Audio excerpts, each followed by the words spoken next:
Today, we dive a bit deeper within the world of Diablo as we wander through the tales of Sanctuary. Through these collections of short stories, we catch glimpses of various character concepts and ideas behind some of the elements within the world of Diablo. Presented as an anthology to the success of Diablo 2, these graphic novels help to expand the world behind Diablo. We continue with a story called Hatred's Bride, originally published in 2001 by Dark Horse Comics, authored by Dave Land, art by Francisco Ruiz Velasco, and Oscar Carreno. Deep within the dark and murky woods, a man clad in armor savagely slashes a creature in two. The demon, for a brief moment, still partially unaware that its body was no longer whole. I am a paladin of the Zakarum, and my purpose in this world is clear. I exist to purge evil from the land and protect the innocent. I was taught this by the priests of Zakarum who raised me. The demon collapsed to a lifeless clump before the might of the paladin. I feel sorry for those whose purpose in life is not as clear as mine.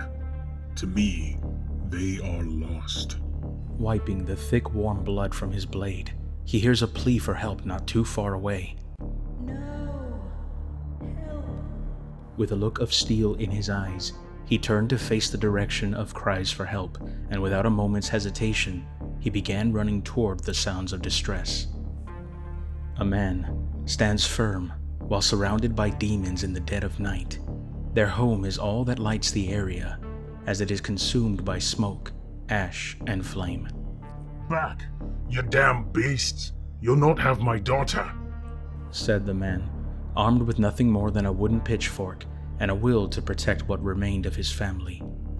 Back to hell with you, he growled, with fury and rage-filled eyes.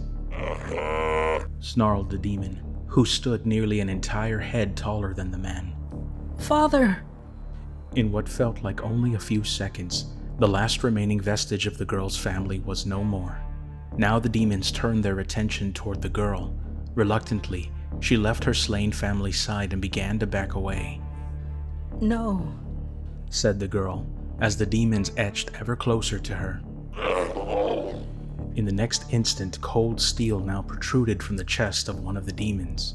Startled, the demons paused their pillage and beheld a man clad in armor as he kicked their comrade from the length of his blade and watched as it fell to a lifeless lump. Yield, stated the paladin in a peerless voice of stone. The demons immediately lashed out in a vicious, uncontrolled rage, swiping and slashing wildly at the sight of their comrade's death. The paladin deftly maneuvered a callous blow, only to follow up and counter with one of his own, cleaving one of the demons in two by the waist. The final demon, looking to take advantage of the paladin's focus, moved in from behind, but found that the paladin's experience in battle was far more than it had expected.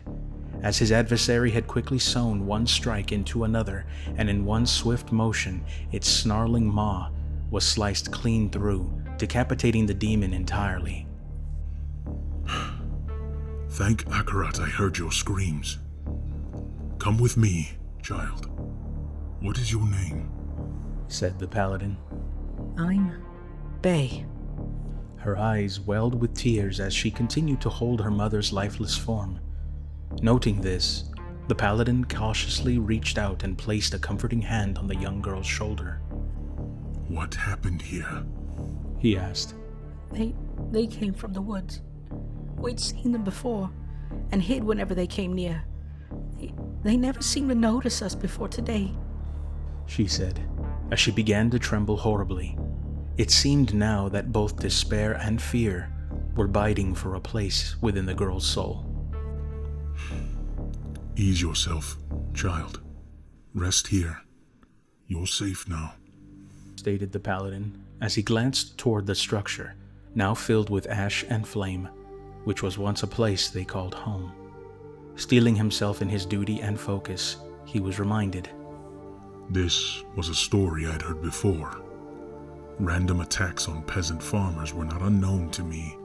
His thoughts paused for but a moment as he continued his grim work, creating some semblance of a final resting place, digging deeper into the ground. I would bury the child's parents, and then turn her over to the care of the Zakarum. The young girl simply sat in shadow as the paladin placed her family to rest. She noticed that for a brief moment the man seemed to be muttering something to himself before he began filling it with earth once again. Finally, he placed 2 pieces of wood to mark the graves and motioned to her that it was time to be on their way. Tell me, do you know of the Zakarum? Yes. They have a cathedral not far from here. I can show you the way. As they began their journey, the young girl, not wanting her thoughts to be left to silence, continued. She explained that someone from the Zakarum had come expecting tithes. My father was not a believer in the Zakarum. Many times they came seeking tithes for their works. Each time my father would refuse. The last time they came, there was an argument. She began recalling events in her mind, wondering if perhaps another path might have ended things differently for them. You will regret this, farmer. The Zakarum are your only chance of refuge against the evils in this world, stated the Zakarum priest with a fury in his voice. We are good people. I can see to my family's safety on my own, responded the girl's father. Those who refuse Akarat are lost, replied the priest, her vision blurred as these thoughts continued to race through her mind. Father should have listened to them. Maybe he'd be alive if he had. The gloomy disposition of the weather had yet to change, and after some time had passed, they appeared to have finally reached their destination. The Zakarum live there. A towering structure was now before them. It appeared decrepit and unkempt. Planks of wood held together areas of deterioration. Parts of the towers had now collapsed, and it was a wonder that the structure still stood as a monument to a person's salvation. As they reached the heavy wooden door, a large iron placard was all that remained in the path of their journey together. The young girl reached forward.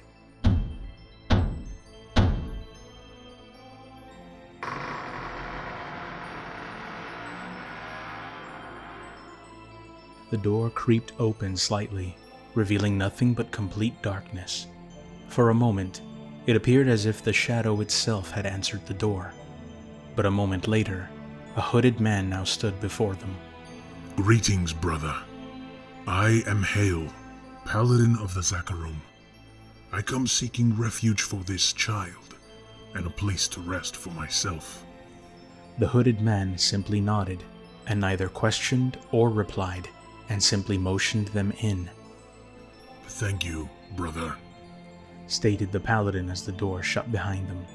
As they continued to walk in shadow, only small rays of moonlight that peered in from the windows above could still light the way. Their footsteps echoed throughout the structure as they followed their host to an unknown destination.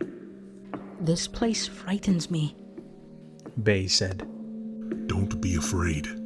These decorations only serve to illustrate the evil of the outside world. We are safe here, said the paladin. He speaks the truth, child. You are as safe here as you were in your mother's womb, said a voice from the shadows as they neared their final destination. Greetings, curate. I am Hale, Paladin of the Zakarum, and this is Bay. She's from not far from here. Her parents were killed. I was wondering if you wouldn't mind. Without a moment's hesitation, the curator interjected. Looking after her? Not at all. It would be our pleasure to raise this fine girl here in our cathedral and teach her the ways of the Zakarum. His old, gnarled hands reached for the young girl's shoulder and pulled her to his side. Brother, please see Paladin Hale to his chamber, where he may rest. I'll take care of young Bay. Hale knew that their teachings have always said that the light exists in everyone, regardless of race, religion, or social status. That we must embrace the light with total devotion and trust in its glory, for its authority supersedes all power within the mortal world. But, as the other acolyte motioned Hale toward his chambers, Something is not right. I know I should trust the Zakarum curate, without question. Yet, his mind felt muddled, unsure if this feeling he had was simply that. it's probably just fatigue. It's been days since I've slept. Moving toward the bed and setting his sword by its side, he finally decided to rest. But still, some deeper force still pervaded the edges of his mind. This unsettling feeling that lurked within each corner, waiting and seeming to exhale in exchange to each breath he took. I'm being paranoid. The influences of the outside world are working against me. I need to rest, he told himself, as he closed his eyes and darkness filled his vision. As he tried to rest, what felt like a dream, or perhaps echoes from creatures of the night, both seen and slain, began to fill his mind. Driven by the path he had chosen, it would seem that all manner of horrors kept him company. Amidst these unsettling visions, something else echoed out to him. Light once again burst through his mind as he jolted up and opened his eyes. What? It wasn't a dream, he thought. Those sounds were real. Quickly getting to his feet and grabbing his sword, he made his way toward the door. Locked. Why would the door be locked, he thought. But he couldn't shake this feeling. Something told him that all was not right. So he steeled himself and made his own path. As he ventured beyond his own chambers, the sounds became even more apparent. He grabbed the torch that was positioned by his door and began to make his way toward the desperate pleas. As he followed the cries for aid, he realized that this Zakarum structure was even larger than he had first realized, delving deeper into what now appeared to be a tomb. A Zakarum crypt. I'm on hallowed ground. As he moved throughout the various hives of the dead, a cold shift in the air began to propagate throughout the hall he now followed. The light from his torch wavered slightly, and the flickering flames scattered the shadows around him wildly. He caught glimpses of what appeared to be an ivory-colored hand reaching out from one of the dark recesses to his side. Then again, maybe not. In a few moments, he was surrounded by the unnatural creatures of shadow and night, the undead.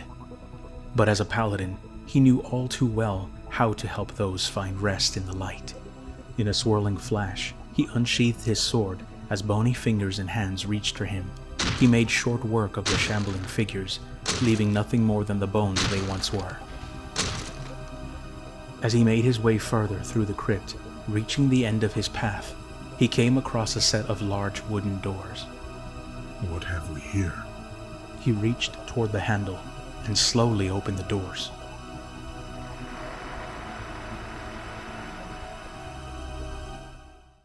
Before him, he now beheld a startling sight. Several hooded figures were present, shrouded in darkness and illuminated by flame. A macabre of bones and skulls littered the room. Dried blood and sinew stuck to the walls and the floors around them. A pungent smell of death and decay now filled his nostrils, and at the center of it all was the curator and the zealous Zakarumites, with a shackled bay tied to what appeared to be an altar of bone and blood. Welcome, Paladin Hale. You're just in time to help with the sacrifice. The sharp, sinister grin he held as he spoke quickly fell away as the paladin immediately rushed toward the ceremony. Stop him! Our sacrifice to Mephisto, Lord of Hatred, shall not be stopped. The zealots were unarmed, but their bodies served as nothing more than deterrents, who fervently placed their bodies in his path, quickly surrounding the paladin. Their fanatical faces filled his vision as he continued to cut his way through hordes of men. You're fighting a losing battle, Paladin. Don't you know? Haven't you heard? Focused on battle, the paladin continued slashing and slashing, only to find another willing body attempting to strangle and smother his efforts. You're fighting for Mephisto as well. as long as you count yourself among the Zakarum, you serve the Lord of Hatred. The entire faith serves one master, Lord Mephisto. Lies! Yelled Hale as he continued in his efforts to save the young woman. No matter. I can continue my business elsewhere. The curator stated as he motioned others toward the paladin and continued on his way with the young girl in tow. Still bound, gripping her tightly by the shoulders and arms, he pulled her along and away from the efforts of the determined paladin. I must thank you for delivering this young one to us, Paladin. Her blood will surely please Mephisto. The curator raised his hand and began drawing symbols in the air before him. The space reverberated for a short moment and then began to glisten shortly after, leaving trails of light where his hand had been. Fight him, Bay! Yelled the paladin.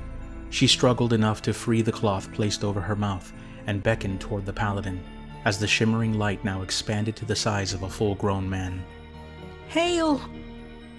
Was all the girl could manage, as the curator made a fist, and the light around them began to swirl and flicker for a moment.